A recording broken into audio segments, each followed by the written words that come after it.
Керез. Айылдын чок ортосундагы чоң үйдүн короосунда боз үй тигилип турат. Анын жанында топтошуп турган адамдар эшиктен бирөө кирген сайын өкүрүп ыйлап калышат. Эч ким жокто жөн эле отуруп, бирөө келгенде эле тура калып, ыйлай баштаган чоң эле кишилердин кылыгына акылы жетпей, кино көргөнсүп тамаша кылып жаш балдар ойноп жүрүшөт. Боз үйдүн ичинде 80-дин кырына барганда, бул дүйнө менен кош айтышкан жакшылык аксакалдын сөөгү жатат.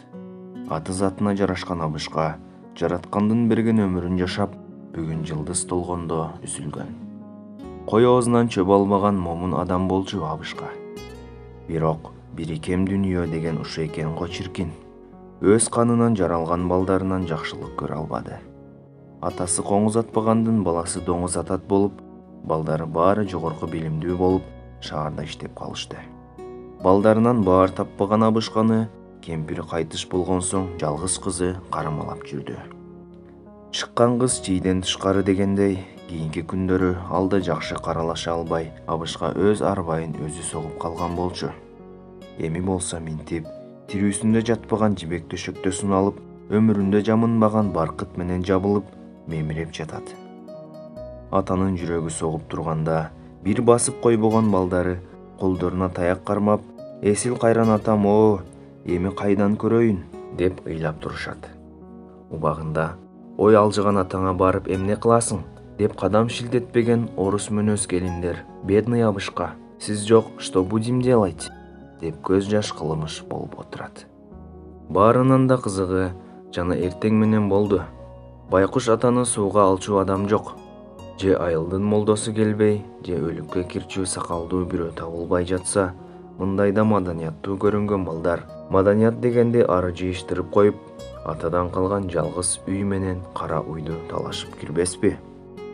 Катуу кыйкыруу менен башталган жаңжал сөгүшүүгө жетип, андан ары жакалашууга өткөндө, «Кокуй эл көрөт» деп араң токтотушту. Жакшыдан жаман чыгат болуп, жакшы атанын балдарынын ушундай абалга жеткени тууган уруктун баарын сыздатты. Азырда эл жогунан пайдаланып, чукчуңдаша баштаган бир туугандардын урушу кайсы жерге жетет эле ким билет. Кудай жалгап бир топ адам келип калды да, азыр эле бири-бирин чаап жиберүү үчүн пайдаланып жаткан таяктарын таянып, ыйлай баштоого аргасыз болушту. Ый бүтүп, ызычуу бир аз аздаган соң, өзүн айыл өкмөтүнүн башчысымын деп тааныштырган, курсак салган адам алдыга чыгып, жанына кошо келген 3-4 аксакалды айыл имамын чакырып алды да, көз айнегин тагынып, жөнтөгүнөн бир барак кагазды алып чыгып, акырын сөзүн баштады. «Урматтуу туугандар», деди ал, адатынча жөтөлүп алып.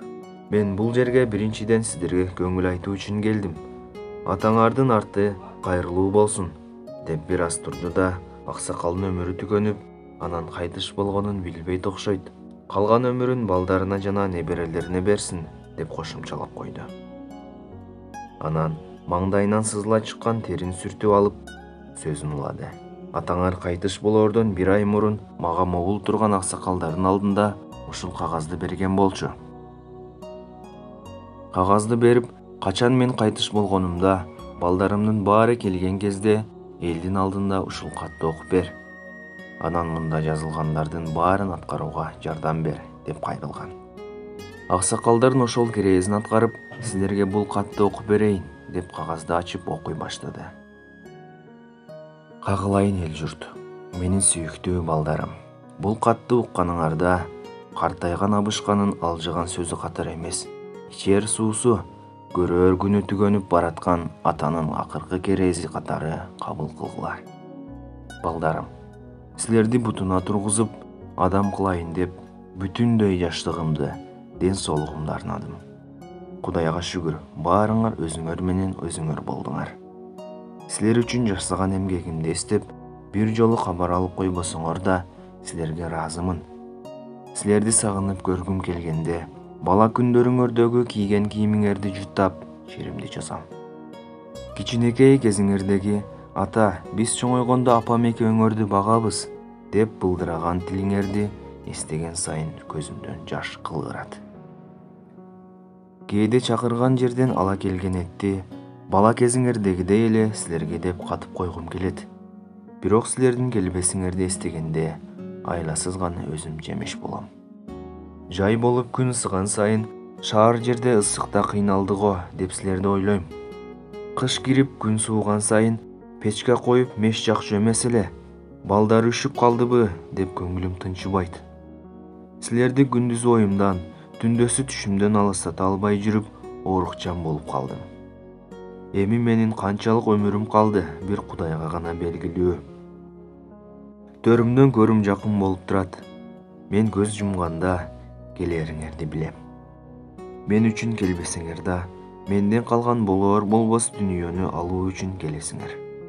Ошондо жок нерсени талашып, эл журттун алдында уят болбосун деп ушул кереезди жаздым. Мен үчүн баарыңар бирдейсиңер. Бириң алсаң, экинчиң ага душман болуп, туугандыктан алыстайсыңар. Ансыз да ортоңордо ынтымак жок экенин билем.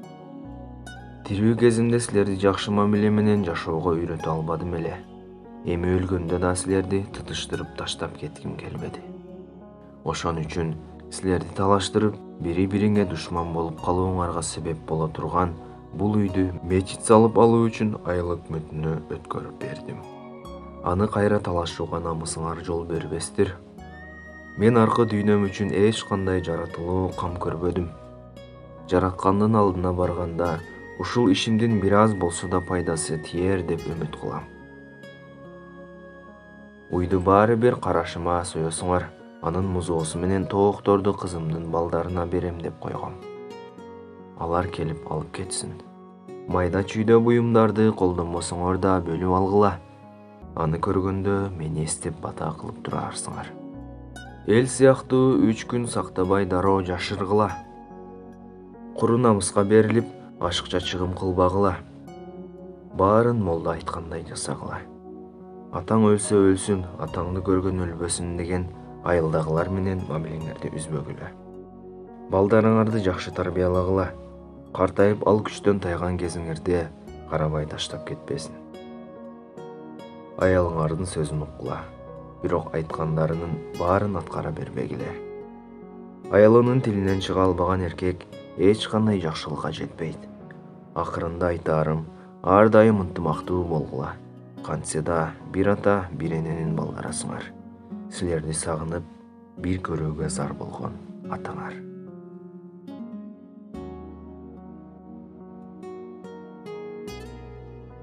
Катты окуп бүткөн айыл өкмөтүнүн башчысы бир оор жумуштан кутулгансып, мүшкүрүнүп отуруп калды. Босого катар тизилип турган бир туугандар өздөрүнүн кемчиликтерине өкүнгөндүктөнбү, же бир аз болсо да акча болуп калат эле деп үмүт кылып турган үйдөн айрылып калышканынанбы, же эл алдында катуу уят болуп калгандыгынанбы, айтор мурдагыдай жалган эмес, чындап эле көздөрүнө жаш айланып ыйлап турушту.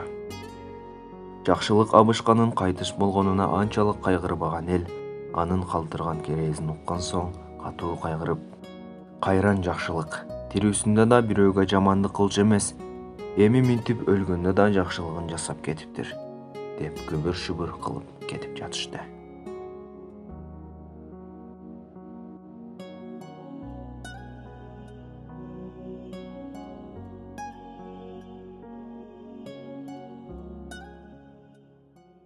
Мээнетке жараша дөөлөт. Падыша 3 вазирин чакырып, Ак сарайдын бакчасынан ар бири бирден баштыкты жер жемиштерге толтуруп келүүсүн буйрук кылды. Баштыгыңар канча чоң болсо ошончо жакшы. Анан да баштыкты эмне менен толтурганыңарды бири-бириңерге көрсөтпөгүлө, деп кошумчалады. Падышанын бул жоругун вазирлер ар кимиси ар кандай түшүндү. Биринчи вазир кандай болсо да падышаны ыраазы кылууну көздөп, бакчадагы эң жакшы таза жемиштерди жыйнай баштады. Экинчи вазир биздин чогулткан жемиштерибизге падыша муктаж эмес, эмнеси болсо да баштыкты толтурсам болду, деп ойлоп, жемиштерди жакшы жаманына карабастан колуна киргенин баштыкка сала баштады. Үчүнчү вазир болсо, бул падышанын эриккенден ойлоп тапкан оюну го, баштыкты эмне менен толтурсам да эсеп, деп баштыгын чөп чар менен толтурууга киришти. Ошентип толгон баштыктарын көтөргөн вазирлер падышанын алдына жөнөштү. Падыша болсо алардын баштыгына көңүл да бурган жок. Болгону жан-жикөрлөрүнө 3 вазирди баштыгы менен бирге өз-өзүнчө зынданга салып, 3 айга чейин тамак аш бербегиле деп буйруду. Биринчи вазир чогулткан жемиштерин жеп, 3 айды кыйналбастан өткөрдү. Экинчи вазир жарым-жартылай чогулткан жемиштерин жеп, араң жан болуп зындандан чыкты. Үчүнчү вазир болсо арадан 1 ай өтпөй зындандан жан таслим болду. Анткени ал чөп-чардан башка эч нерсе чогулткан эмес беле. Урматтуу көрөрман, ар бир адам бул дүйнө бакчасында өзүнө азык топтойт. Бирөө жакшы амалдар менен амал дептерин толтурса, экинчиси жакшы жана жаман амалдар менен толтурат. Үчүнчүсү болсо жаман амалдарды гана топтоп алат. Качан гана ааламдардын падышасы кабыр аттуу зынданга ар бир адамды өз-өзүнчө киргизгенде, жакшы амал кылгандар да, жаман амал кылгандар да амалына жараша кабыр жашоосун башынан өткөрүшөт. Андыктан ар бир адам акырет сапары үчүн азыгын камдоого шашылалы.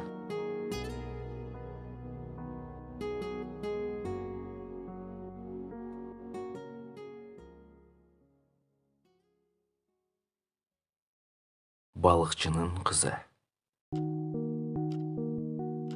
Балыкчынын 3 кызы бар эле. Булардын ичинен эң кенжеси өзгөчө акылдуу болуп өстү. Күн сайын балыкчы балык уулоого бир кызын ээрчите барат. Атасы алган балыктарды кызы себетке салып, кечинде көтөрүп келишчү.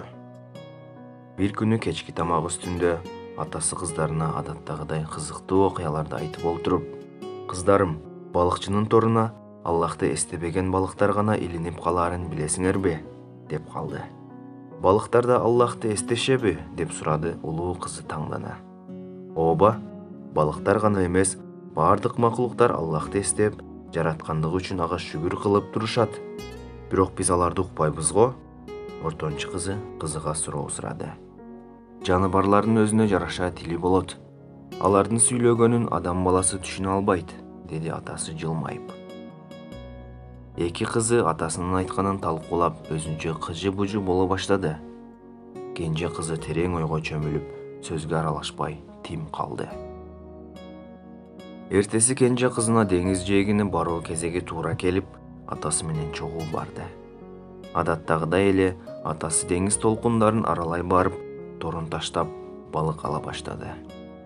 Алган балыктарын кызы чогултуп жүрдү.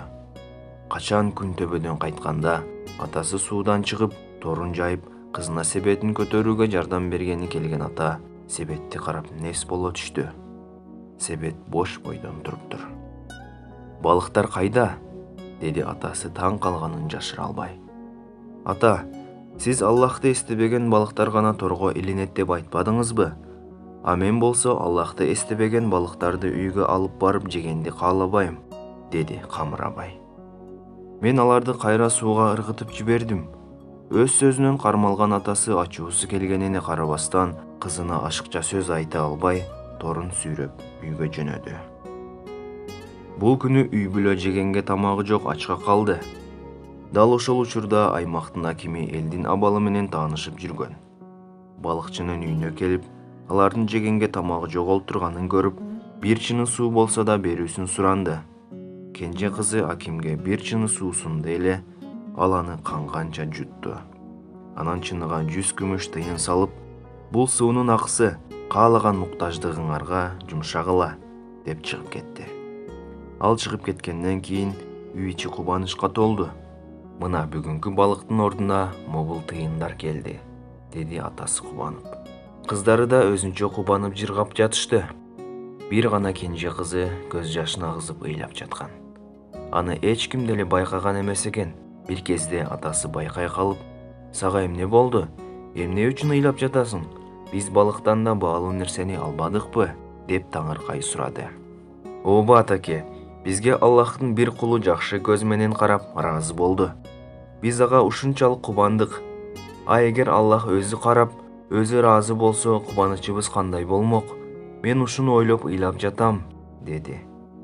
Кызынын акылдуу сөзүнө уюган ата күмүш тыйындарга сүйүнгөндөн да катуу сүйүнүп, кызынын көкүлүнөн сылады. Биздин үйгө жаратуучуну эстетип турган сендей кызды берген Аллага шүгүрлөр болсун.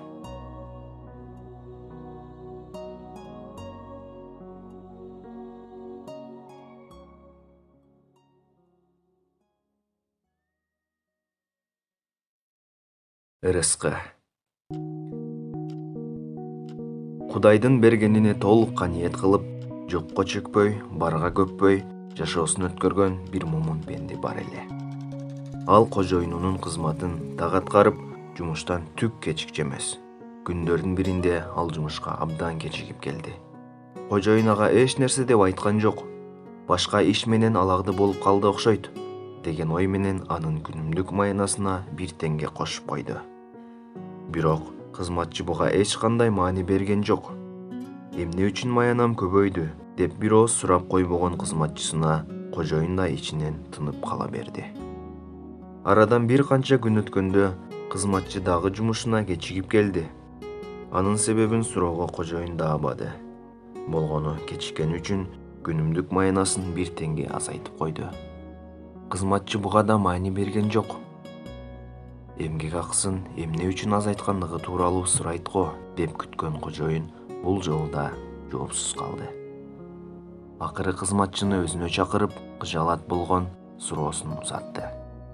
Биринчи жолу кечигип келгениңде маянаңды көбөйтүп койдум, ага ыраазычылык айтпадың. Экинчи жолу кечиккениңде маянаңды кайра азайттым, ага нааразычылыгыңды да билдирбедиң. Жок дегенди бир ооз сөз айтып койсоң боло. Кызматчы башын ийип, жылуу жылмайды. Кожоюн, алгач кечиккенимде Кудай берип, аялым төрөдү эле. Ошого алагды болуп кечигип калдым. А сиз кошкон бир теңгени ошол ымыркайга Кудайдын берген ырыскысы экен деп эстедим. Экинчи жолу кечиккенимде Кудайдын каалоосу экен, картайган энем дүйнө салып кетип, ошого алагды болуп кечигип калдым. А сиз кемитип калган бир теңгени энемдин өзү менен ала кеткен ырыскысы го деп түшүндүм.